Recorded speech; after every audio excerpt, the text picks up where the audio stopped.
Good morning सबको। ठीक है, हम लोग स्टार्ट किए थे इलेक्ट्रोस्टैटिक्स में, इलेक्ट्रिक चार्ज हो गया था। आज से हम लोग शुरू करेंगे कूलॉम्स लॉ। आज से हम लोग शुरू करेंगे Coulomb's law. Coulomb's law, Coulomb का नियम, हिंदी मीडियम वाले दोनों हाथ।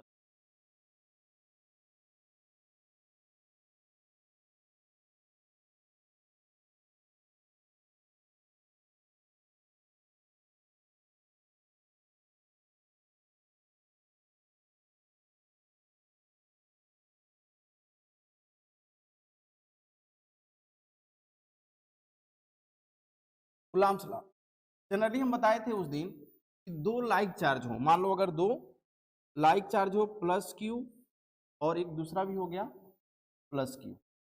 ठीक है, इनके बीच का अगर डिस्टेंस कुछ रख दिया जाए, कुछ भी डिस्टेंस पे रख दो, मान लो डिस्टेंस आर हो गया, तो सिंपल सी चीज है।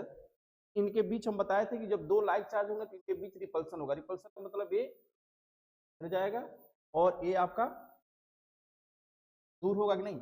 रिपल्सन मतलब एक दूसरे से दूर होगा। तो ऐसे ही अगर दोनों अनलाइक चार्ज ले लो, एक प्लस क्यू ले लो और दूसरा एक माइनस क्यू ले लिया जाए, और इनके बीच का डिस्टेंस सेम उतना ही कर दो आर, तो इसमें अगर आप देखो तो इसका जो डायरेक्शन होगी, इन दोनों के बीच अट्रैक्शन लगेगा। क्या होगा? अट्रैक्शन होगा।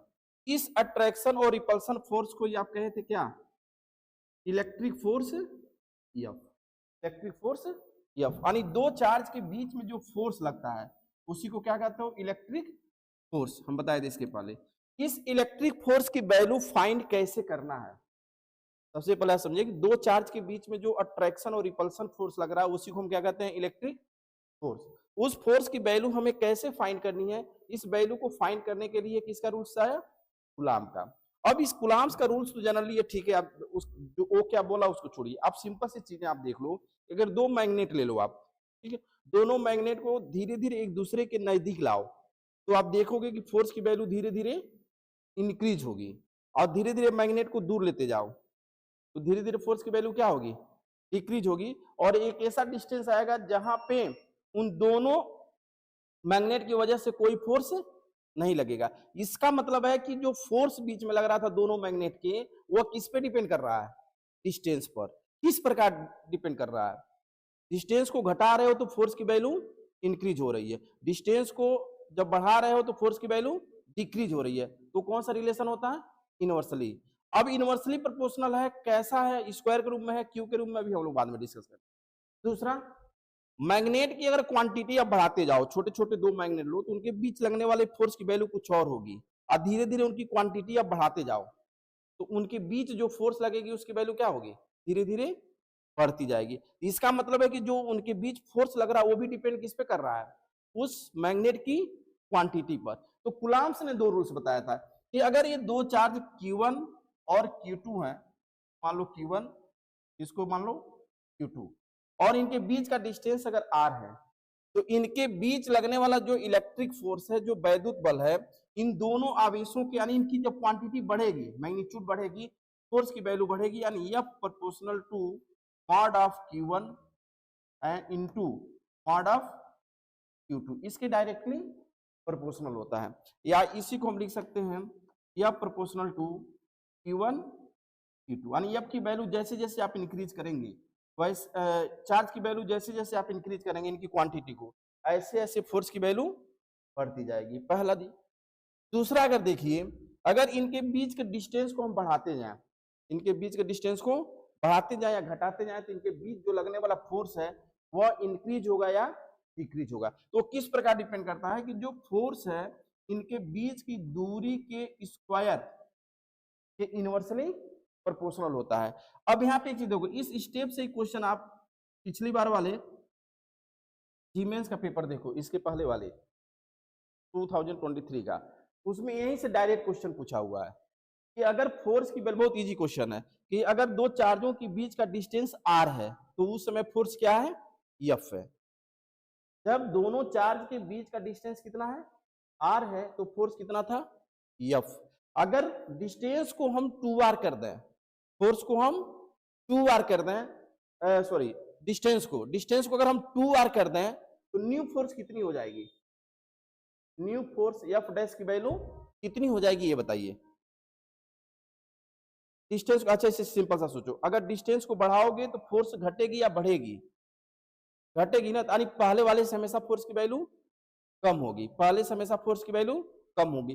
तो डिस्टेंस कितना कर दिए 2r, तो 2r करने से 2r करेंगे तो कितना हो जाएगा 4r स्क्वायर हो जाएगा, क्योंकि r स्क्वायर करोगे ना आप, 2r जब बढ़ा रहे हैं तो 4r स्क्वायर हो जाएगा। तो वो पहले का 4 टाइम्स होगा कि 1/4 होगा, 1/4 होगा, नहीं समझे। जैसे मान लो कि उसके 2 गुना कर दिए ना तो फोर्स की वैल्यू घटेगी, तो पहले से कुछ कम होगा ना, तो 1/2 करने का मतलब ये नहीं हो गया कि मतलब 2 गुना करने का मतलब ये नहीं होगा कि फोर्स 1/2 होगा, कितना होगा 1/4 होगा। समझ पा रहे हो लाइन मतलब। अच्छा 3 टाइम्स अगर इंक्रीज करता है डिस्टेंस को तो f/9 हो जाएगा, पहले का f/9 हो जाएगा। 4 टाइम्स कर दो तो f/16, तो 4 टाइम्स तक का क्वेश्चन मैक्सिमम पूछता रहता है, 4 टाइम्स तक पता होना चाहिए, इसे जनरली कर लोगे।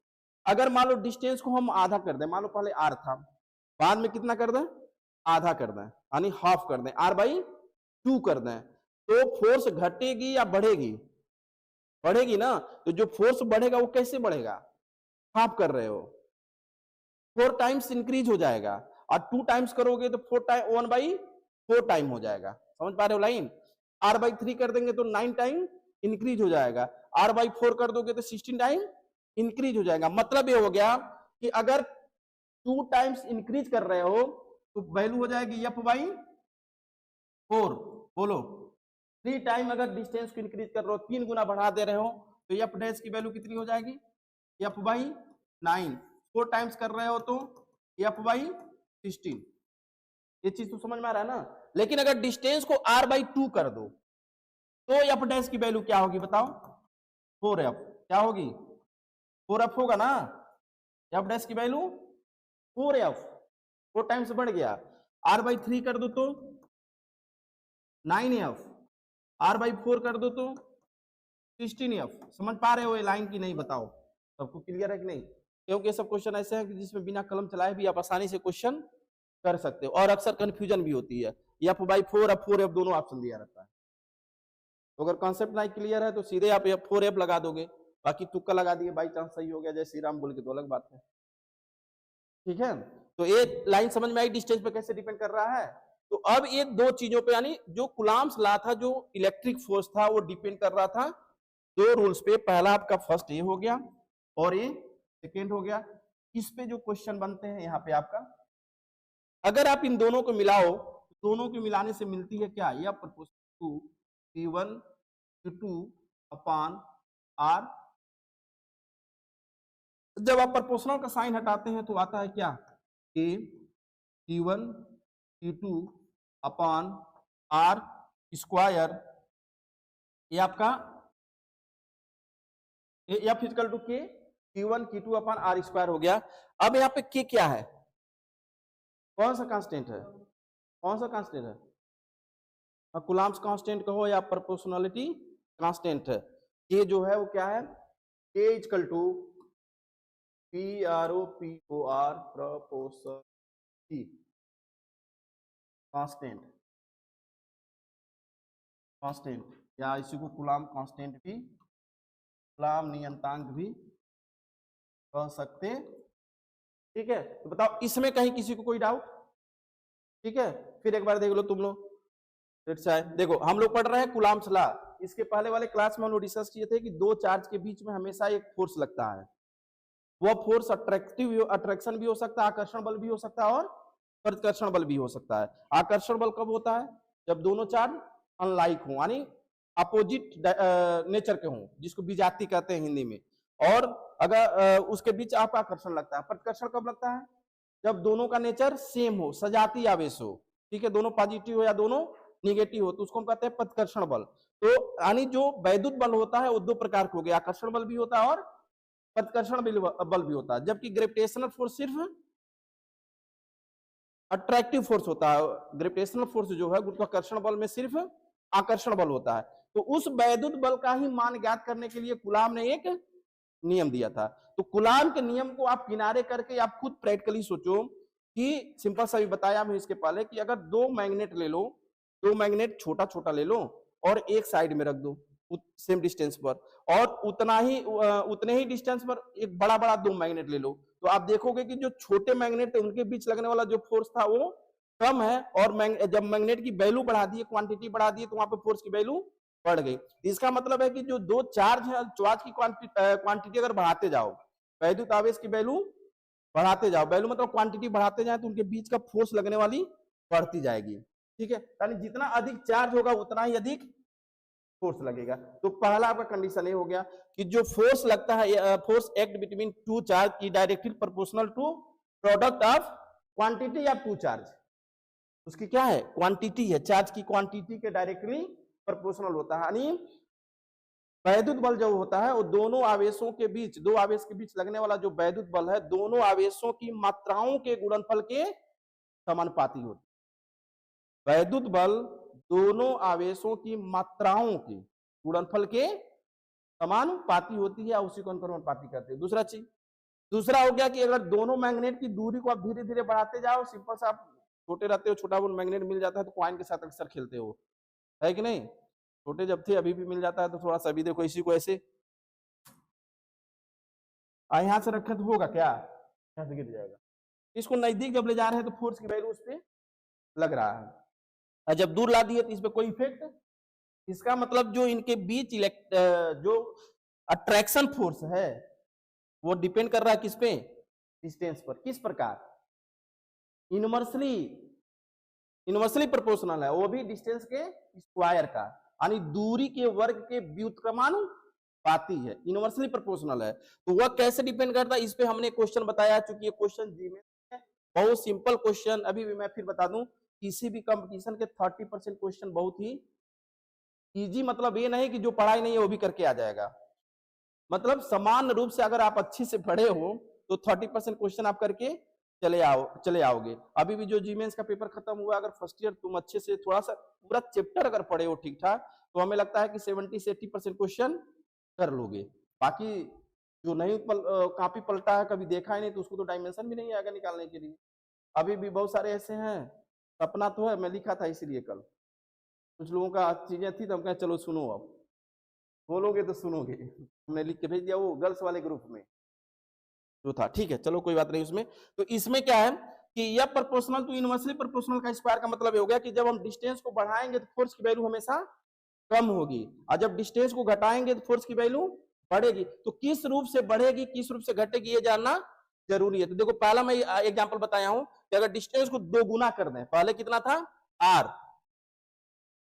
काहे मिट रहे हो जी, ये पहला क्या था r, तब फोर्स कितना था F, अब डिस्टेंस को कितना कर दिए 2r, 2 गुना कर दिए, तो फोर्स कितना हो जाएगा F/r, क्योंकि घटेगा, बढ़ा रहे हो तो घटेगा, 2 गुना मतलब 2 का स्क्वायर कर दो, तो उतना क्या करेंगे, उसका फोर्थ करेंगे ना, 4 टाइम नहीं करोगे, 1/4 कर दोगे। ऐसे 3 टाइम्स करोगे तो 1/9 हो जाएगा, 4 टाइम्स करोगे तो 1/60 हो जाएगा। तो यह बढ़ाने पर है, और जब r को r/2 कर दोगे तो डिस्टेंस घट गया तो फोर्स की वैल्यू बढ़ जाएगी, तो कितना होगा 4F, 3r/3 कर दोगे तो 9F।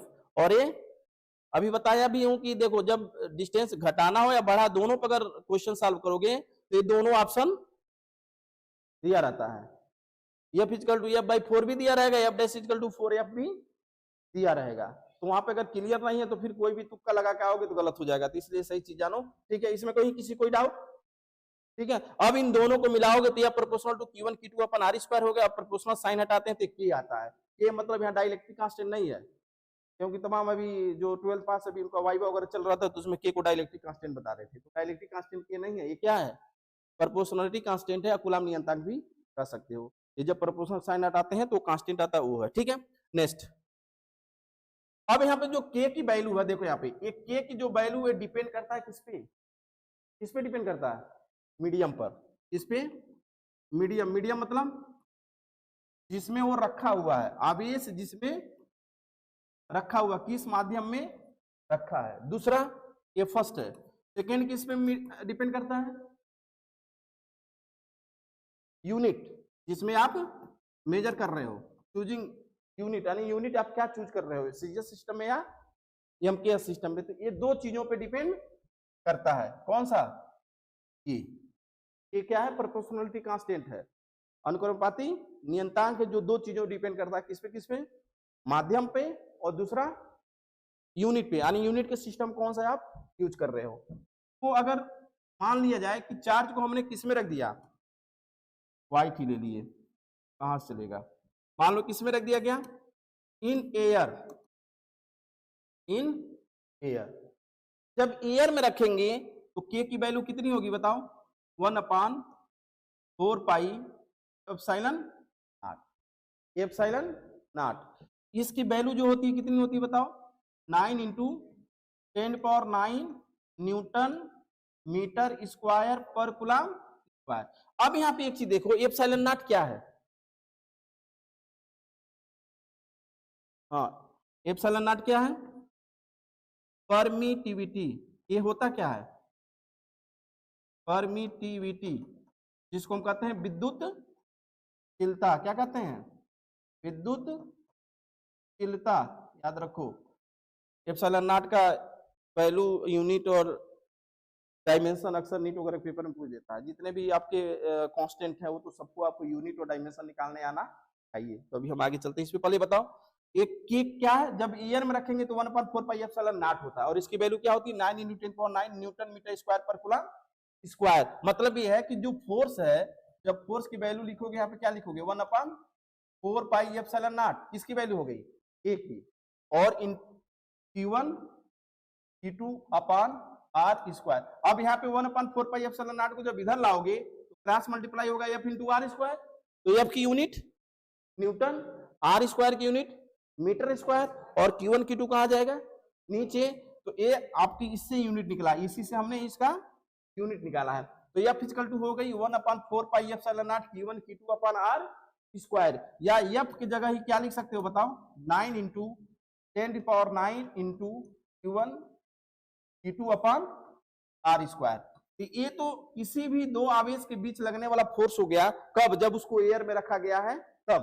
तो अब यहाँ पे हम डिस्कस कर रहे थे कि एप्सिलॉन नॉट, एप्सिलॉन नॉट क्या है, परमिटिविटी या फ्री स्पेस, परमिटिविटी या निर्वात की विद्युतशीलता।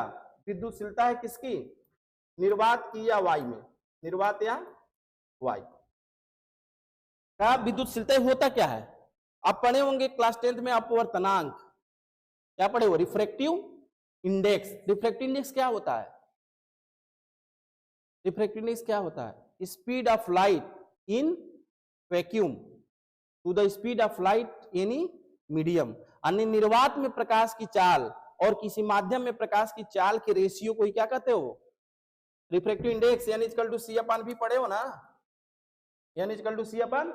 यानी रिफ्रैक्टिव इंडेक्स डिपेंड किस पे कर रहा है, यानी लाइट की जो स्पीड वो डिपेंड किस पे कर रहा है, रिफ्रैक्टिव इंडेक्स। और रिफ्रैक्टिव इंडेक्स मतलब मीडियम, यानी जो स्पीड है लाइट की वो डिपेंड किस पे कर रहा है, मीडियम पर।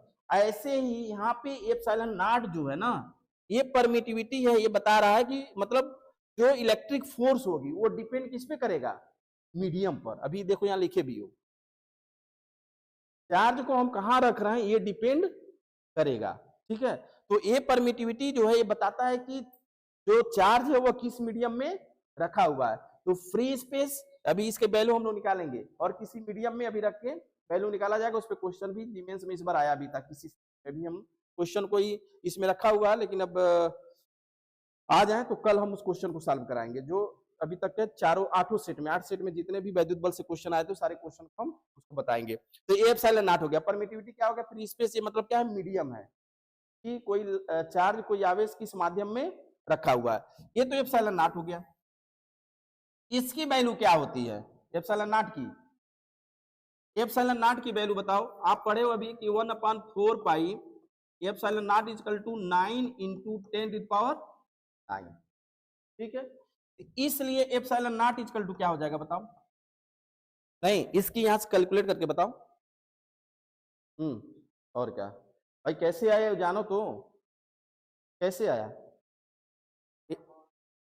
हाँ क्या करो, 4 इंटू 3.14 अपान 9 इंटू 10⁻⁹ अब यहाँ पे लिख दो डायरेक्ट 8.85 इंटू 10⁻⁻12 क्या यूनिट उल्टा हो जाएगा, जो यहाँ न्यूटन मीटर पर न्यूटन मीटर स्क्वायर पर कूलम स्क्वायर था, अब क्या हो गया यहाँ पे उल्टा हो जाएगा कूलम स्क्वायर पर न्यूटन मीटर स्क्वायर। बोलो ठीक है, कर लोगे ना ये, कूलम स्क्वायर पर न्यूटन मीटर स्क्वायर, इन दोनों का यूनिट में डिफरेंट याद होना चाहिए कि के का जो है इसकी यूनिट होती है न्यूटन मीटर स्क्वायर पर कूलम स्क्वायर, जबकि एप्सिलॉन नॉट की जब यूनिट लिखोगे क्या होगा 8.85 इंटू 10⁻12 कूलम स्क्वायर पर न्यूटन मीटर स्क्वायर। ठीक है, एक पीडीएफ बना के भेज दिया जाएगा ग्रुप में, ठीक है, इसको हम पेज ऐड कर देता हूं। नेक्स्ट, अब एप्सिलॉन नॉट की यूनिट तो आप निकाल लिए क्या, चलो अगर मान लो यूनिट तुम भूल गए, इसका एप्सिलॉन नॉट का हम लिखते हैं unit and dimension, unit and dimension,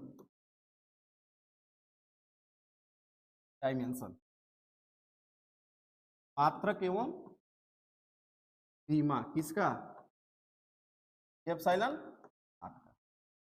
ठीक है, तो F इक्वल टू फार्मूला क्या है, F equal to 1/4 epsilon naught Q1 Q2 upon R square, F equal to 1/4 epsilon naught Q1 Q2 upon R square. ठीक है, तो एप्सिलॉन नॉट इक्वल टू क्या हो जाएगा बताओ, epsilon naught equal to 4 pi constant of unit होगा नहीं, तो सीधे क्या लिखोगे बताओ, एप्सिलॉन नॉट इक्वल टू क्या हो जाएगा Q1 Q2 अपॉन FR पर ही होगा ना, इसको ले जाओगे इधर तो ये आपका हो जाएगा। अब इसकी यूनिट आप लिख दो सीधे, सिंपल सी हो गया क्या कूलम स्क्वायर, कूलम स्क्वायर, और इसका हो गया न्यूटन मीटर स्क्वायर। ठीक है, डायमेंशन इसका क्या हो जाएगा, डायमेंशन इसका क्या होगा बताओ, डायमेंशन आपका क्या हो जाएगा, क्यू का डायमेंशन भी बताए थे पहले दिन, क्या होता है 80, एप्सिलॉन नॉट क्या होता है ए, क्या लिखोगे ए स्क्वायर टी स्क्वायर, ए स्क्वायर टी स्क्वायर। ठीक है, इसमें कितने लोगों का अभी भी डायमेंशन निकालने नहीं आता है, इसमें कितने ऐसे हो जिनको अभी भी बीमी सूत्र निकालने नहीं आता है, डायमेंशन फार्मूला निकालने नहीं आता है, ईमानदारी से हाथ उठाओ, थोड़ा सा हम तुम लोग को दिखा भी दें, कितने लोग हो। अच्छा चलो ठीक है, ऐसे बताओ, नहीं दिखाएंगे, चलो नहीं दिखाएंगे, रहने दो, नहीं तो बस दूध दाबना है, तुरंत अभी पीछे घूम जाएगा। बताओ, नहीं लाइव में अब वो रहेंगे तब, मान लो विच्छेद पता चलेगी। बताओ जी, निकाल लेते हो सब लोग, वेरी गुड, तब तो बताएगा रवि अभी। हाँ, फोर्स का बता दो, फोर्स का डायमेंशन अभी, फोर्स का, अरे वो किसी का भी पूछोगे बता दोगे, तुम उसको ऐसा तैसा समझ रहे हो क्या, हाँ ml स्क्वायर टी माइनस 2, शाबाश वेरी गुड, फोर्स का डायमेंशन बता दिया ml स्क्वायर टी माइनस 2, आप बताओ बाबू ml टी माइनस 2। ठीक है, क्या हो गया, बैठ जाओ, ml टी माइनस 2 किसका हो गया F का, और ये मीटर स्क्वायर का क्या हो गया L स्क्वायर। अब तो इसको कर सकते हो ना, तो एप्सिलॉन नॉट इक्वल टू क्या होगा, इसको ऊपर ले जाओ m पर -1, m पे -1, L स्क्वायर और L क्यूब ऊपर ले जाओगे तो ये भी क्या हो गया L पे -3, T पे -2 है, ऊपर ले जाओगे तो प्लस, तो T पे पावर 4, और दूसरा क्या बच गया A स्क्वायर। बोलो सही है, डायमेंशन ये हो गया आपका क्या, डायमेंशन फार्मूला हो गया किसका, एप्सिलॉन नॉट का, epsilon not, mu naught, H, spring constant, जितने भी इस तरह के कांस्टेंट है उन सबका डायमेंशन आपको निकालने आना चाहिए। ठीक है, क्योंकि इधर किसी का भी पेपर देख लो, नीट का देखो चाहे जीमेंस का स्पेशली, अब इस तरह का इधर आपका फिजिकल क्वांटिटी दे दे रहा है, इधर यूनिट या डायमेंशन, और कह रहा है कि मैच करिए, तो ऑप्शन नीचे दे देता है कि ए बी सी डी, पहला दूसरा तीसरा कौन किसका सही है, तो उसमें आप सब मैच करके फिर ऑप्शन लगाओगे। ठीक है, जैसे इधर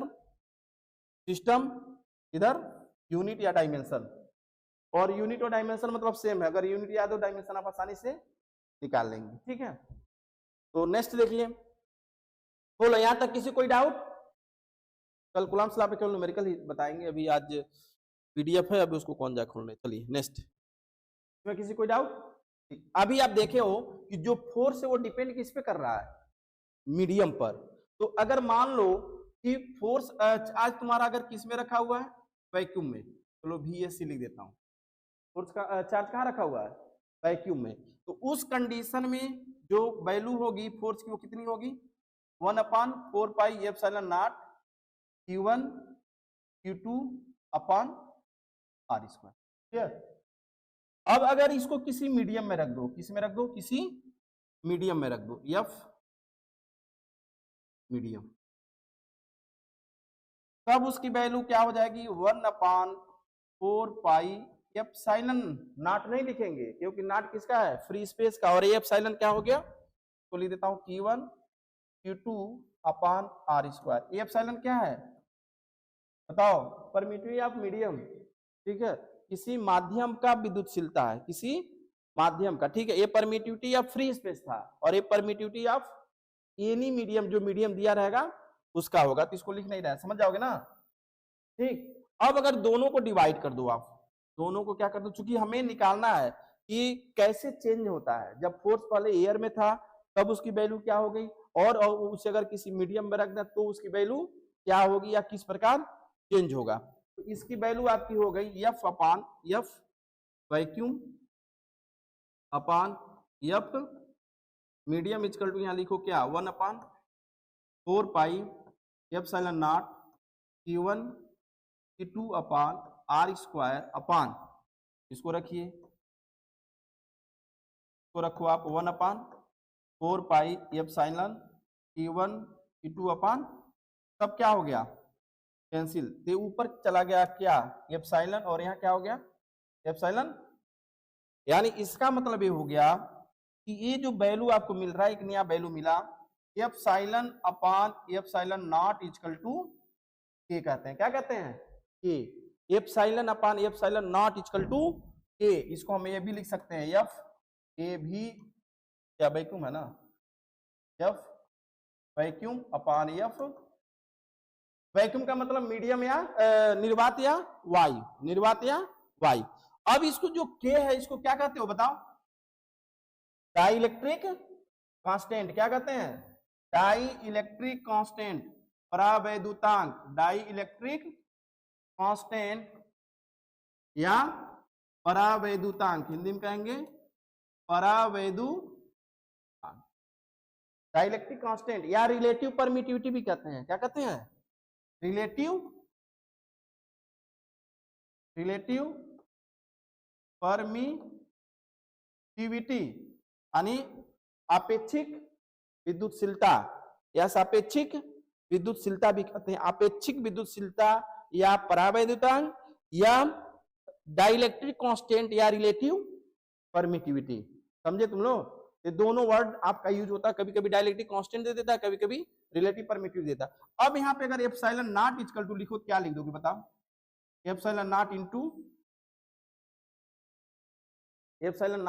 इनटू के।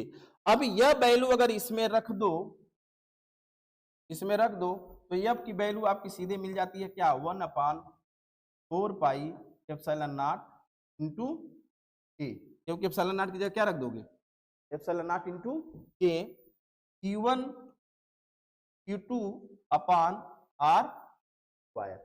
अब जहां जो के डाइलेक्ट्रिक कांस्टेंट है एयर के लिए, और एयर के लिए के की वैल्यू कितनी होती है, वाटर के लिए कहीं कहीं 81 दिया है, कहीं कहीं 83 दिया, तो 81 याद रखें, के की वैल्यू 81। अब मेटल्स के लिए कितना होता है, इनफाइनाइट, मेटल्स के लिए कोई भी मेटल्स देगा तो उसकी वैल्यू कितनी हो जाएगी, इनफाइनाइट। अब यहाँ पे एक चीज बताओ, 1/4 pi epsilon naught Q1 Q2 अपन R स्क्वायर किसकी वैल्यू है,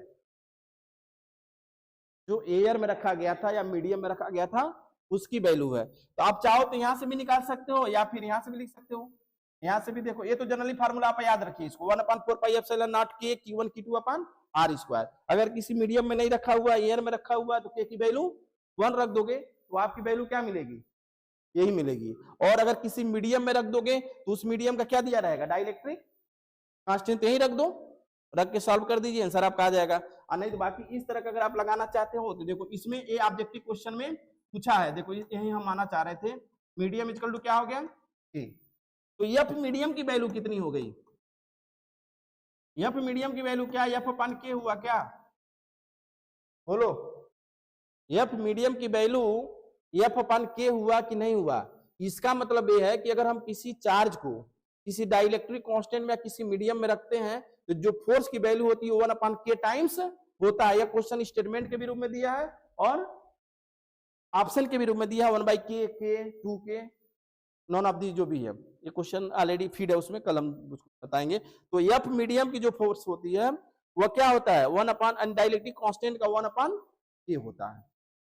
ठीक, फिर एक बार देखिए इसको, हम क्या बताए हैं कि अगर चार्ज को किसी मीडियम में ना रखवा, नहीं एयर में रख दो, फ्री स्पेस में रख दो, वाई में रख दें, निर्वात में रख दें, तो उसमें फोर्स कितनी होगी, ए 1/4πε0 Q1 Q2/r²। याद हो रहा है सबको ना। वहां ε0 क्या है, वाई की विद्युतशीलता या निर्वात की विद्युतशीलता, परमिटिविटी ऑफ फ्री स्पेस। ठीक है, इसकी वैल्यू भी याद हो गई होगी आपको, 8.85 × 10⁻12 कूलाम स्क्वायर पर न्यूटन मीटर स्क्वायर। और 1/4πε0 की पूरी वैल्यू कितनी होती है, 9 × 10⁻9 न्यूटन मीटर स्क्वायर पर कूलाम स्क्वायर। एकदम बिल्कुल याद कर लो ऐसे इस सारी वैल्यू को यूनिट के साथ। अब उसको अगर हम किसी मीडियम में रख दें, किसी मीडियम में इसी चार्ज को उठा के रख दें, वैल्यू तो चेंज होगी ना। तो एफ मीडियम लिख दिया 1/4πε। अब एप्सिलॉन क्या हो गया, माध्यम की विद्युतशीलता हो गई, और यहाँ पे निर्वात का था, एयर का और फ्री स्पेस का था, और एक किसी मीडियम का हो गया। तो 1/4πε Q1 Q2/r²।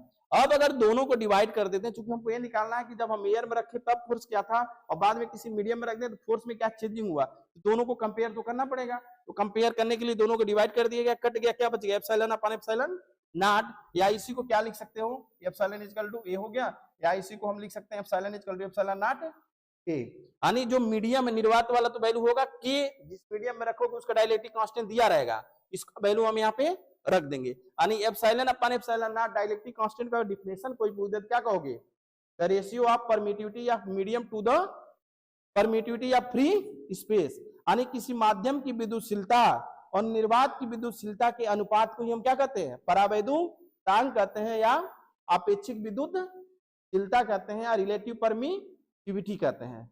कंफ्यूज तो नहीं हो रहे इतना सारा नाम लेने पर, हाँ ठीक है, पता चले कि तुम लोग कह रहे हो क्या क्या बड़बड़ा रहा है। हाँ, तो ये आपका रिलेटिव परमिटिविटी हो गई।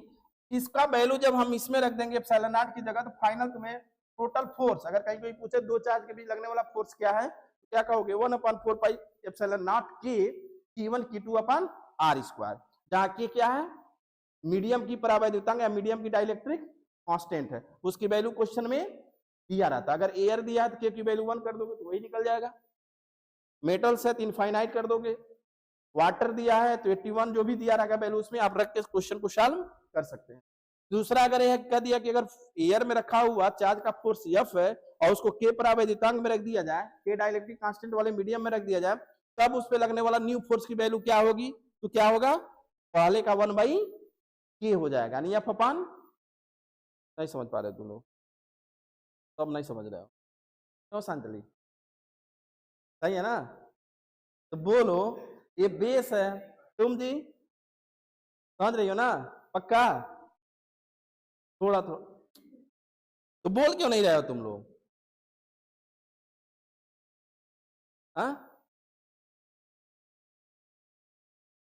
चलो ठीक है, एक बार फिर रिवीजन करा देते हैं, क्योंकि देखो ये पहले ही दिन हम बताए थे कि पहला चैप्टर अगर फर्स्ट पार्ट का आप तैयार कर लिए तो पूरा फर्स्ट पार्ट खत्म। अगर पहला चैप्टर ही नहीं तैयार हुआ तो तुम रोते रह जाओगे और कभी फर्स्ट पार्ट तैयार नहीं होगा। टोटल पूरा चैप्टर ही, क्योंकि पूरे फर्स्ट पार्ट में जो पढ़ना है वो केवल इलेक्ट्रिक चार्ज ही पढ़ना है। जहां पे भी जाओगे इलेक्ट्रिक चार्ज, इलेक्ट्रिक फील्ड और मैग्नेटिक फील्ड में भी जाओगे तो यही इलेक्ट्रिक चार्ज सब जाएगा वहां पे। तो जब तक ये पहला चैप्टर नहीं तैयार करोगे तब तक आपका कोई तैयार होने कोई सवाल नहीं है। फर्स्ट पार्ट कतई कभी नहीं समझ में आएगा, सर दीवार में लड़ाते लड़ाते भले ही फोड़ लो, कभी याद नहीं होगा। तो अभी क्या बताया हूं, अभी क्या बताया हूं बताओ, खड़ी हो जाओ, लाइव नहीं चल रहा है कोई दिक्कत नहीं है, खड़े हो जाओ, खड़े हो जाओ, शांत चले।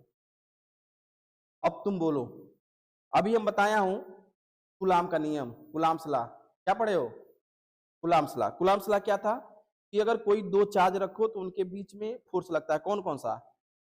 अट्रैक्शन या रिपल्सन। अट्रैक्शन कब लगता है? अट्रैक्शन कब होता है? जब दोनों की नेचर अलग अलग हो, एक प्लस और एक पॉजिटिव हो। हाँ? एक प्लस और एक अच्छा माइनस हो, यानी एक पॉजिटिव और एक नेगेटिव हो, तो उनके बीच अट्रैक्शन होगा। अट्रैक्शन होने का मतलब दोनों एक दूसरे से दूर जाते हैं, क्योंकि अभी वेक्टर फॉर्म पढ़ोगे, न्यूमेरिकल लगेगा, सब वेक्टर का ही यूज है। अभी कुलाम्स लॉ का वेक्टर फॉर्म नहीं बताया हूँ, वेक्टर फॉर्म पे ही सब न्यूमेरिकल है, ये तो 9th-10th वाला हलवा पढ़े हो।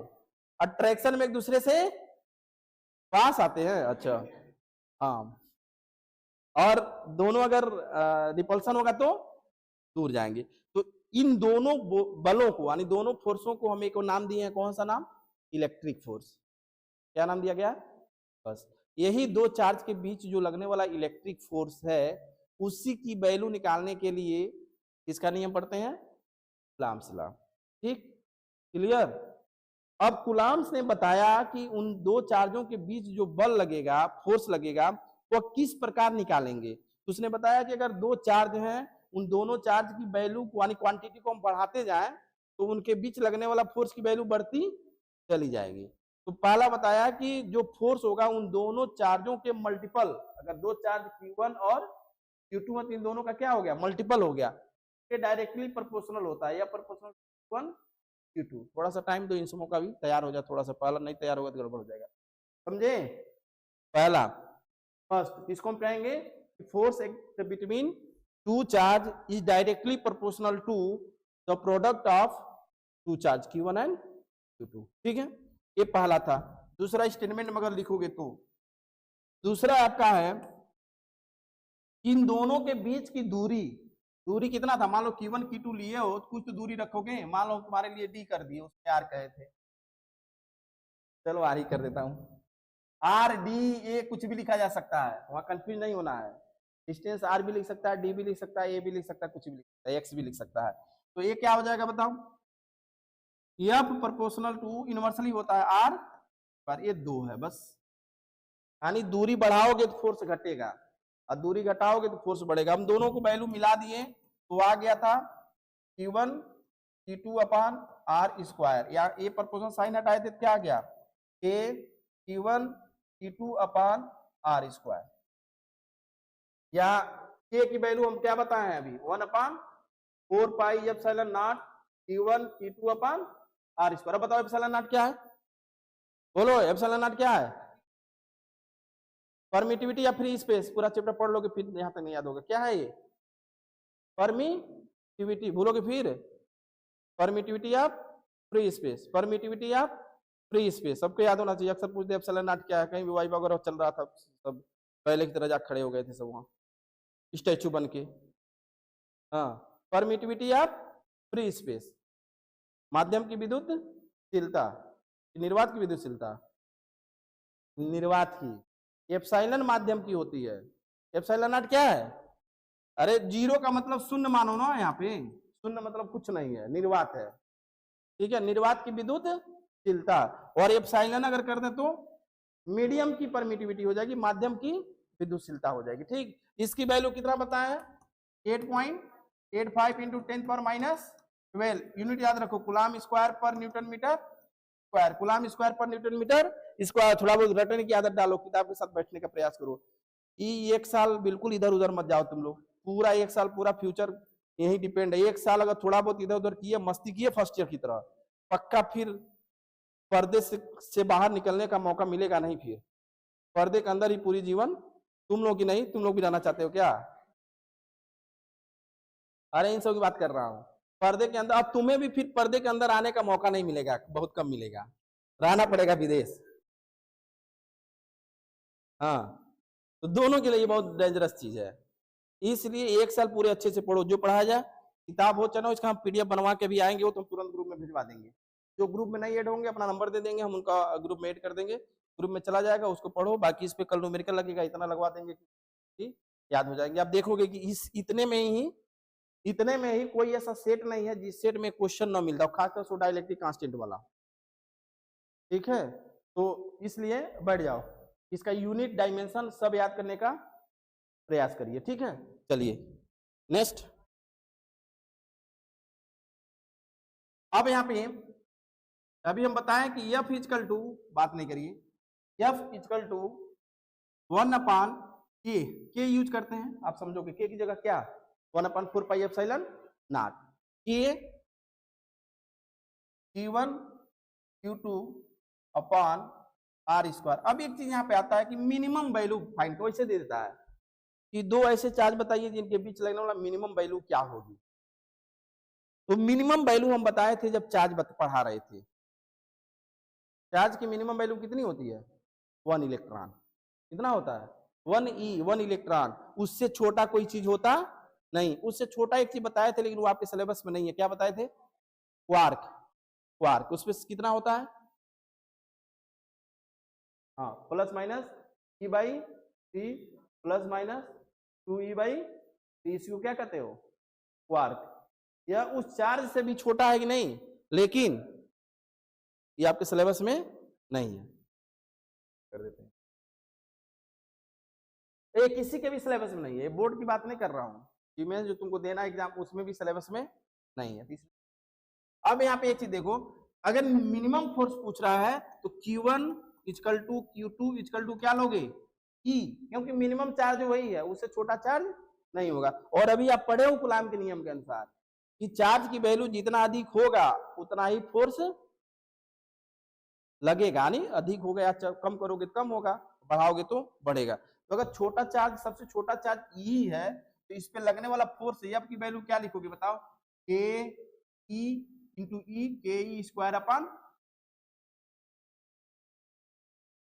ये मिनिमम हो गया, ध्यान दो, अच्छा हुआ क्वेश्चन है। चलिए कोई बात नहीं। अच्छा एक चीज बताओ,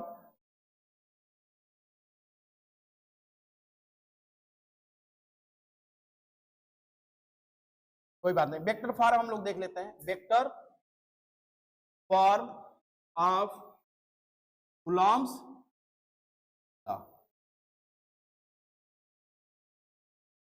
जो भी आप न्यूमेरिकल लगाओगे सब इसी पे लगेगा, डायरेक्शन की फोर्स क्या है, स्केलर क्वांटिटी, कौन सा है, वेक्टर है, फोर्स सदिश राशि है, फोर्स सदिश राशि है, वेक्टर क्वांटिटी है। इसलिए अभी आप पढ़े हो कि अगर मान लो कि दो चार्ज Q1 हो जाए प्लस Q1 और यहाँ पे भी क्या हो जाए प्लस Q2, ध्यान रखना, ये अच्छे से ध्यान दो इसको, बाकी वो तो बेसिक।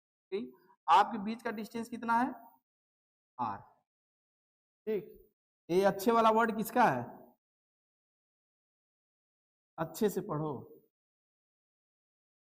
हाँ अच्छे से मन लगा के पढ़ो, किसका है, R, ठीक है। एक माइनस कर देता हूं, ये आपका माइनस हो गया, ठीक। ये Q1 है और एक Q2 है, ये दोनों प्लस प्लस है, इन दोनों के बीच रिपल्सन होगा, तो यह इस पर फोर्स लगाएगा, तो ये किधर जाएगा, बाहर की तरफ। इसको हम क्या लिखेंगे, force act on two two, समझ रहे हो, फोर्स एक्ट ऑन टू, यानी दूसरे आवेश पर फोर्स लग रहा है, किसके वजह से, वो एक की वजह से, तभी तो दूर जा रहा है। तो ये इसको वेक्टर के रूप में लिखेंगे, समझ पा रहे हो इसकी वैल्यू क्या मतलब हुआ, फोर्स एक्ट ऑन टू, यानी दो पर फोर्स लग रहा है, किसके वजह से, एक की वजह से, और दो लगाएगा फोर्स चार्ज 1 पर, यानी Q2 फोर्स लगाएगा Q1 पर। इसको क्या लिखोगे, F1 तो ये इधर गया, और ये इसका जो डायरेक्शन, एक चीज और ध्यान दो, हमेशा जो फोर्स की डायरेक्शन होती है, हमेशा जो लाइन मिलाने वाली होती है ना, लाइन जो इनकी along the line joining, direction किधर होती है, along द लाइन ज्वाइनिंग, यानी जो दोनों आवेशों को मिलाने वाली रेखा होती है उसी के डायरेक्शन में, देखो ऐसा है, ये देखो मिलाने वाली की डायरेक्शन में है ना, ऐसा नहीं है कि ये डायरेक्शन इधर जा रहा है, फोर्स की डायरेक्शन इधर है क्या, नहीं है, किधर होगा हमेशा, जो लाइन उसको मिलाएगी उसी के बिलोंग होगी उसी के डायरेक्शन में होगी, ठीक है। तो इसका डायरेक्शन देखो यहाँ पे क्या लिख सकते हैं, वेक्टर के रूप में लिखो 1 2, और इसको भी क्या लिख सकते हैं R2, बोलो हो जाएगा ना, ये आपका हो गया। अब वेक्टर के रूप में मतलब यही हो गया कि देखो ये 2 की वजह से एक पे लग रहा है तो आप F12 लिख दिए, और एक की वजह से 2 पे लिख रहा है तो F21 लिख दिए। डायरेक्शन केवल देखो अपोजिट है, इसका 1 से 2 की तरफ है, इसका 1 से 2 की तरफ। यही चीज यहाँ पे भी देखो +1 है तो इधर होगा और ये इधर होगा। इसको अब इस पे किसके वजह से लगा, ये इधर किसके वजह से जा रहा है 2 की वजह से, क्या लिखोगे F1 2, और ये इधर आ रहा है किसके वजह से 1, अगर 1 नहीं होता तो होता ही नहीं, इसको क्या लिख दोगे F21। बोलो समझ में आ रहा है, ठीक है। ये भी आपका हो गया, डायरेक्शन लिखोगे R1 2, और ये क्या हो गया R2, ठीक है। ये वेक्टर फॉर्म है। जब इसको हम लिखेंगे फार्मूला लिखोगे F वेक्टर, क्या लिखोगे 1 2, यानी एक की वजह से दूसरे फोर्स कितना लगा 1/4 pi epsilon naught Q1 Q2 upon R square, और यहाँ पे लिख सकते हो वेक्टर यूनिट वेक्टर, क्या लिखेंगे यूनिट वेक्टर का यूज कहाँ करते हो, यूनिट वेक्टर पढ़ा है ना क्लास 11th में। यूनिट वेक्टर क्या होता है, यूनिट वेक्टर क्या होता है मैग्नीट्यूड 1 होता है, ठीक। क्यों पढ़ते हैं, क्यों यूज किया जाता है उसका, डायरेक्शन बताने के लिए। यूनिट वेक्टर का यूज क्या होता है, अरे आई जे आई कैप जे कैप और के कैप पढ़े हो ना, ये क्यों पढ़े थे, अरे आई कैप लिख सकते हो किसी के साथ। हम कहते हैं चलो यहाँ से उम्मे का घर 18 किलोमीटर है, 18 किलोमीटर है 18 किलोमीटर, ये पता नहीं है 18 किलोमीटर किधर है, लेकिन अगर हम ये लिख दें 18 आई कैप किलोमीटर है, क्या मतलब क्या हो गया एक्स एक्सिस की तरफ है। नॉर्थ के साथ भी लिख सकते हैं, जैसे मान लो ईस्ट लिख दें, बात वही हुआ, ईस्ट मतलब डायरेक्शन पता चल गया 18 किलोमीटर पूरब है, ठीक है। तो ओ आई जे के कैप क्या बताता है कि किधर डायरेक्शन है। अगर हम यहाँ एफ लिख दिए हैं और केवल एफ लिख दें एफ इक्वल टू 4 न्यूटन, तो तुमको पता नहीं है फोर्स किधर लग रहा है। लेकिन अगर हम ये लिख दें एफ एक्स लिखे हैं, एफ की जगह क्या लिख दें 4 आई कैप न्यूटन, तो आप पता कर सकते हो कि जो फोर्स एफ लग रहा है वो किधर लग रहा है एक्स एक्सिस में लग रहा है। 4 जे लिख देते तो क्या कहते हैं फोर्स किधर है वाई एक्सिस की तरफ, और के है तो 4 जेड एक्सिस की तरफ। क्लियर है ना। तो ऐसे ही ये यूनिट वेक्टर इसके साथ लिखेंगे, क्या लिखोगे इधर डायरेक्शन है 1 2, यूनिट वेक्टर लिख, आप चाहो तो इसको भी लिख सकते हो 1 2 का, ठीक। या नहीं भी लिखोगे तो डिस्टेंस तो वही रहेगा, डिस्टेंस तो घटेगा बढ़ेगा नहीं, ठीक है। क्या कर रहे हो, चलो आर स्क्वायर, ये हो गया आपका। ये इसकी वजह से जब इस पे फोर्स लग रहा है तो इसकी भी वैल्यू क्या होगी बताओ F21 इक्वल टू, यहाँ पे भी वही फोर्स होगा 1/4 pi epsilon naught Q1 Q2 upon R square, और यहाँ क्या लिख दोगे अब R21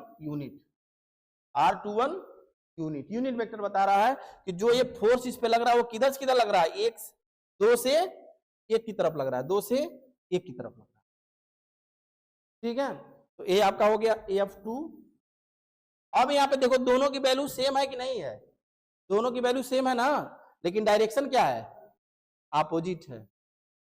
देखो वो तुम्हारा क्या है 1 से 2 की तरफ जा रहा है और ये 2 से, तो दो चार्ज हमेशा इक्वल फोर्स लगाते हैं, दोनों एक दूसरे पर बराबर बल लगाते हैं, लेकिन दिशा क्या होती है अपोजिट होती है। इसका मतलब ये हो गया कि F12 इक्वल टू F21, लेकिन डायरेक्शन अपोजिट हो गया। ये क्या है Newton third law, Coulomb's law Newton third law को पालन करता है, यानी दो चार्ज हमेशा एक दूसरे पर इक्वल एंड अपोजिट फोर्स लगाते हैं, समझे। दो चार्ज एक दूसरे पर हमेशा बराबर और विपरीत दिशा में फोर्स लगाते हैं, दोनों में भी। इसमें भी देखो इसका डायरेक्शन किधर है इधर, इसका डायरेक्शन किधर है, डायरेक्शन है कि नहीं अपोजिट, डायरेक्शन क्या है अपोजिट है, लेकिन बल दोनों क्या है बराबर है। इसमें भी देखो फोर्स जो है दोनों सेम है, जबकि डायरेक्शन दोनों अपोजिट है। तो इसी को हम कहते हैं vector form of Coulomb's law. बताओ इसमें कोई दिक्कत नहीं है ना, बस डायरेक्शन यहां समझना है, इसी डायरेक्शन में भी न्यूमेरिकल लगेगा इसको देखोगे। नेक्स्ट देखिए, चलो अभी बहुत समय है। सुपरपोजिशन प्रिंसिपल, और इसके बाद इस पे क्वेश्चन बताएंगे, उसके बाद आप छोड़ेंगे। सुपरपोजिशन प्रिंसिपल, ये इतना पूरा करने के बाद आप क्वेश्चन लगाने लायक बनोगे। सुपरपोजिशन ये क्या होता है? अगर मान लो कोई एक चार्ज क्यू है, कोई चार्ज क्यू है, पॉइंट चार्ज क्यू है, इससे r1 डिस्टेंस पर कोई चार्ज q1 है, r2 डिस्टेंस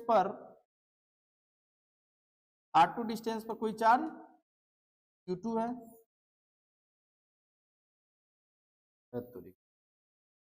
चलो कोई बात नहीं, q1 r1 डिस्टेंस पे, q2 r2 डिस्टेंस पे। धीरे धीरे सीख रहे हो, हाँ जी? क्या कहते हैं उसको? मिमिक्री करना है मेरा। ये हो गया Q3 R3 डिस्टेंस। ऐसे बहुत सारे चार्ज हो, ठीक है, ऐसे बहुत चार्ज हो। मान लो ये क्या हो गया, Q4 हो गया, R4 डिस्टेंस पे डॉट डॉट बहुत सारे हो। ये मान लो सब प्लस चार्ज है, क्या है? प्लस चार्ज है, सब प्लस चार्ज है। ये सब प्लस चार्ज है, माइनस चार्ज भी हो सकता है, इसको भी मान लो आप। चलो इसको भी मान लेते हैं प्लस चार्ज। हमें कहें कि इस पॉइंट चार्ज पर टोटल फोर्स कितना लगेगा, समझ रहे हो? एक चार्ज है, उसके चारों तरफ बहुत सारे चार्ज हैं, जिसमें हमने चार चार्ज दिखाया है, हाँ ठीक है, 4 चार्ज। तो अब इस चार्ज की वजह से इस पे फोर्स है, हम कहें कि नेट फोर्स इस पे निकालिए कितना होगा, यानी एफ क्यू कितनी होगी, नेट फोर्स निकालिए। तो क्या करोगे भाई, इस पे अब सबके वजह से चार्ज लगेगा ना, फोर्स लगेगा ना, सभी चार्जों की वजह से उस पे फोर्स लगेगा, ठीक है। तो हम क्या करेंगे, अलग अलग आप निकालते जाओ वैल्यू। यहाँ पे लिख देते हैं, सीधे लिख दे रहा हूं क्या, 1 की वजह से क्यू पर फोर्स, प्लस 2 की वजह से क्यू पर फोर्स, प्लस 3 की वजह से क्यू पर फोर्स, डॉट डॉट डॉट जितने भी होगा, n की वजह से क्यू पर फोर्स, सबको निकाल देते हैं। इसको क्या कहते हैं, सुपरपोजिशन। बस सिंपल सा, इसका थियरी आपको बहुत ज्यादा रटना नहीं, बस मेन मेथड जानना है। अब इस पे हम चलते हैं न्यूमेरिकल, इसको ध्यान दीजिए। देखिए, अगर मान लो बहुत इंपॉर्टेंट क्वेश्चन है, और ये बहुत रिपीटेड क्वेश्चन है हर एग्जामों में, जाकर देखना, कोई ऐसा राइटर किताब नहीं है, एनसीईआरटी हो चाहे कोई ऐसी राइटर नहीं है जिसमें न दिया हो। बहुत सिंपल सा, अगर मान लो कि एक स्क्वायर है, क्या एक स्क्वायर है, जिसकी साइड कितनी दिया है, ए, साइड कितनी है, ए। और यह क्वेश्चन मैं क्लास 11th में रिपीटेशन वाले पार्ट में मैं कराया भी था, जाने के, क्योंकि अक्सर रिपीट करते। सब पे हम मास रखे थे, इसमें हम सब पे क्या रख देते हैं, प्लस क्यू चार्ज रखेंगे, मतलब उस समय मास रखा था, मैं बोला हूं, ठीक है। ये मान लो ए बी सी, और अब इसमें हम किसी भी पॉइंट पे, जैसे मान लो हम कहते हैं किस पे निकाल दिया जाए, चलो बी पर ही निकाल देते हैं, किसी पे भी निकालोगे सेम आएगा। हम कहें कि find the net force, find the net force, net force act on charge placed point. मान लो बी पॉइंट पर जो रखा हुआ चार्ज है, ए बजेगा झापड़, सही हो जाओगे, अभी आना जाना कुछ है नहीं।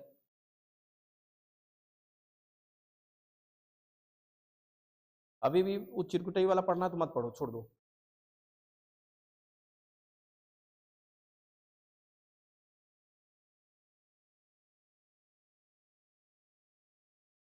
था ना, तुम्हारे पापा को दिखा देंगे, वही था। क्या कहना, क्या जिसको बंदर बनाया, क्यों पढ़ता नहीं है, ठीक है। तो अब इस पॉइंट पर हमको फोर्स की वैल्यू निकालनी है, किस पे, बी पॉइंट पे। तो आप सबसे पहले देखो, जब इस पे फोर्स निकालोगे तो कितने चार्ज हैं इसके चारों तरफ, 3, तो फोर्स भी कितने लगेंगे, 3, 3 ही तो लगेंगे ना। यानी इस पॉइंट पे जो चार्ज है, इस पे फोर्स कितने लगेंगे, 3। तो अगर मान लो कि ये पॉइंट की वजह से लगेगा, इसके वजह से लगेगा, और इसके वजह से भी लगेगा, इसके, चूंकि ये प्लस चार्ज है और वो भी क्या है, प्लस, तो इसके वजह से जब इस पे फोर्स लगेगा तो ये इसके तरफ आ जाएगा, हाँ कहाँ जाएगा, दूर। ये किधर जाएगा, दूर। बोलो तो इसको बनाओ आप, ये किधर गया दूर, इसको ले लेते हैं एफ ए। बोलो एफ ए होगा ना, ए की वजह से एफ ए, और इसकी वैल्यू कितनी होगी ए Q1 Q2 यानी Q square upon a square, since R यानी ए है तो ए स्क्वायर लिख दिए। बोलो समझ में आ रहा है? इसकी वजह से जब इस पे लगाओगे तो ये भी नीचे आ जाएगा। हाँ कहाँ जाएगा, क्योंकि प्लस है और ये भी क्या है, इनके बीच क्या लगेगा रिपल्सन, तो कहाँ जाएगा ऊपर की तरफ। इसको ले लेते हैं एफ डी, इसकी भी वैल्यू क्या होगी ए क्यू स्क्वायर अपान ए स्क्वायर। कोई डाउट? अब हमेशा अभी बताया हूं जो फोर्स लगेगा हमेशा लाइन ज्वाइनिंग के ये लाइन में होता है। इसके वजह से जब आप फोर्स निकालोगे, ये भी इसको मिला दो, ये भी प्लस है ये भी प्लस है, तो इसके वजह से जो फोर्स लगेगा वो भी किधर होगी इधर, और इसकी वैल्यू हम क्या ले लेते हैं एफ सी। इसकी वैल्यू बताओ कितनी होगी, यह डिस्टेंस ए था, ये डिस्टेंस कितनी हो गई ए रूट 2, ए रूट, समझ पा रहे हो कैसे हुआ ना, ना पता हो पाइथागोरस थ्योरम से निकाल लो, नहीं पता है डायगोनल तो लिख लो। अब इसकी वैल्यू हो जाएगी a q square upon 2a square होगा। अरे ए रूट 2 का स्क्वायर करोगे क्या हो जाएगा रूट 2, रूट से बाहर हो जाएगा, क्या आ जाएगा 2a स्क्वायर। बोलो समझ में आ रहा है? तीन चीजें निकल गई आपकी। हमको निकालना नेट फोर्स, तीनों का डायरेक्शन इधर है, तुम्हारा एक पैर को इधर खींच रहा है, दूसरा का पैर इधर खींच रहा है, हाथ पकड़ के इधर खींच रहा है, तो नेट फोर्स कहां लग रहा है?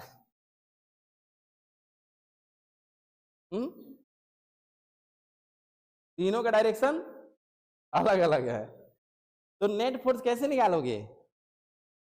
नेट फोर्स निकालने के लिए वेक्टर आप पढ़े हैं क्लास 11th में। तो यहाँ पे एक चीज देखो, यहाँ पे इसको हम बना रहा हूं अलग, यहाँ पे ये तुम्हारा क्या हो गया एफ ए, और ये क्या हो गया एफ सी, ये दो वेक्टर हो गए। पहले तो इसको आप छोड़ो, पहले इन दोनों की वजह से निकालिए।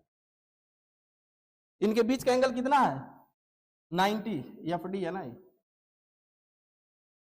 90 डिग्री है।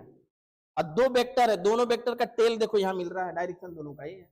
तो आप क्लास 11th में पढ़े हैं कि दो वेक्टर के बीच का एंगल अगर थीटा दिया हो तो उसका रिजल्टेंट होता है क्या a square plus b square plus 2ab cos, और हमेशा जो रिजल्टेंट होता है उसका डायरेक्शन दोनों वेक्टर का जहां टेल मिलता है उसी का डायगोनल होता है, उसी का डायगोनल होता है। तो इसका मतलब ये है कि अगर ये दो वेक्टर है तो इसका डायरेक्शन कहाँ होगी यही होगी। इसका मान लो क्या एफ है, और इसकी वैल्यू क्या लिखोगे under root F square D plus F square A plus 2fd F A cos कितना 90 डिग्री, क्योंकि दोनों के बीच का एंगल कितना है, दोनों वेक्टर के बीच का एंगल देखते हैं cos 90, ठीक है, और cos 90 का मतलब 0।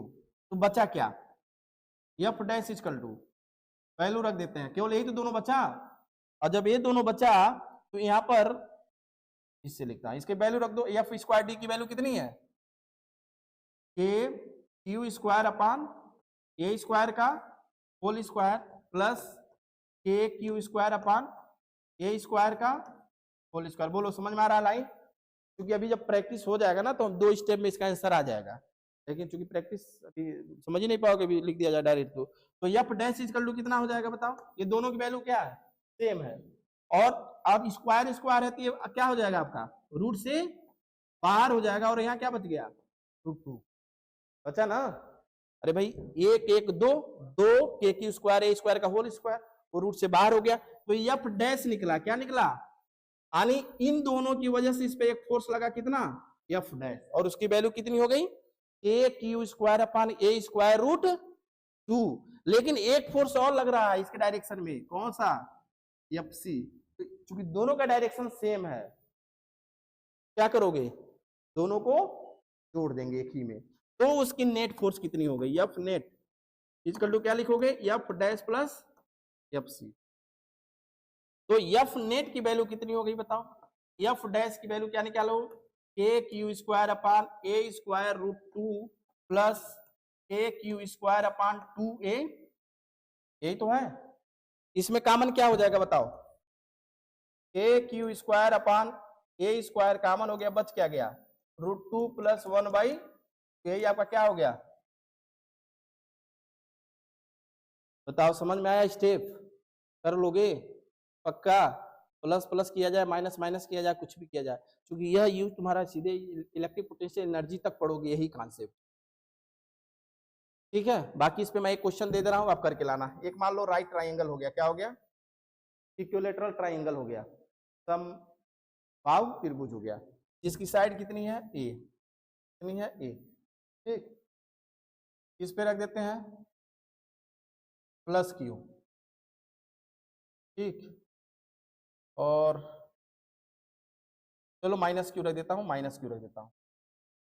ठीक, तीनों पॉइंट पर ए बी सी, आप तीनों पॉइंट पे अलग अलग फोर्स की वैल्यू, नेट फोर्स निकालेंगे। जैसे मान लो पहले कहां निकालोगे? एफ ए पर नेट फोर्स निकालो, फिर बी पे भी निकालोगे, बी, और ये हो गया सी। एफ बी पे भी नेट फोर्स निकालेंगे, और एफ सी पे भी नेट फोर्स निकालेंगे। तीनों का अलग अलग होगा, आंसर एक नहीं आएगा, ध्यान रखना। क्योंकि यहाँ पे जब आओगे तो माइनस है तो इधर आएगा, इसके वजह से इस पे ये इधर आएगा, तो यहाँ का रिजल्टेंट किधर हो गया? ए। इसके बीच का एंगल अलग हो जाएगा। यहाँ जब निकालोगे तो ये तो इधर जाएगा, इसके वजह से इधर जाएगा, तो इसका रिजल्टेंट यहाँ हो गया एंगल। समझ पा रहे हो ना? क्वेश्चन को आप लिख लीजिए, plus q minus q minus q, side a, तीनों पॉइंट पर अलग अलग फोर्स की वैल्यू निकाल कर आपको लाना है। ठीक, क्वेश्चन को। और बाकी आप स्क्वायर पे भी प्लस माइनस क्यू अलग अलग करके आप क्वेश्चन को सॉल्व, यानी इस पे अधिकतम प्रैक्टिस करो। चाहे नीट हो चाहे जी मेंस हो, कोई ऐसा एग्जाम नहीं है दोनों में जिसमें क्वेश्चन न आया हो। जाके आप 5 साल पेपर उठा के देख लो, पिछले 2-3 साल का पेपर लगातार उठा के देखो, इसमें क्वेश्चन आया। बीच में एक चीज और है, जब यहाँ पर हम चार्ज रखेंगे क्या होगा, इस पे डिस्कस कल करेंगे। कल इस पे कूलम्ब्स लॉ पे टोटल केवल न्यूमेरिकल ही चलेगा कई तरह से। अब इसी में तुम्हें स्प्रिंग भी यूज होगा, कल बताए थे, मैकेनिक्स भी यूज होगा, ऑसिलेशन भी यूज होगा, और मैकेनिक्स भी, दोनों यूज होगा इसमें। वह मैकेनिक्स, और ये तो केवल बोर्ड तक हो गया आपका, इसके पहले जो पढ़े हो अगर बोर्ड की तैयारी, बस उतना ही है। जो मैकेनिक्स यूज होगा और ऑसिलेशन यूज होगा, वही आपका कंडीशन सेक्शन कल का जो टॉपिक है आपके लिए बहुत इंपॉर्टेंट है, और पूरा अप्लाइड करके उसका लिमिट लगाया जाएगा। बस आज के लिए इतना ही, धन्यवाद। को भी एड कर देता हूँ। अच्छा, लिख सकते हो पूरा, आप इसको कर लिख लो, आप कर फिलहाल। रिकॉर्डिंग हुआ है ना पूरा? स्टाफ रिकॉर्डिंग करना है।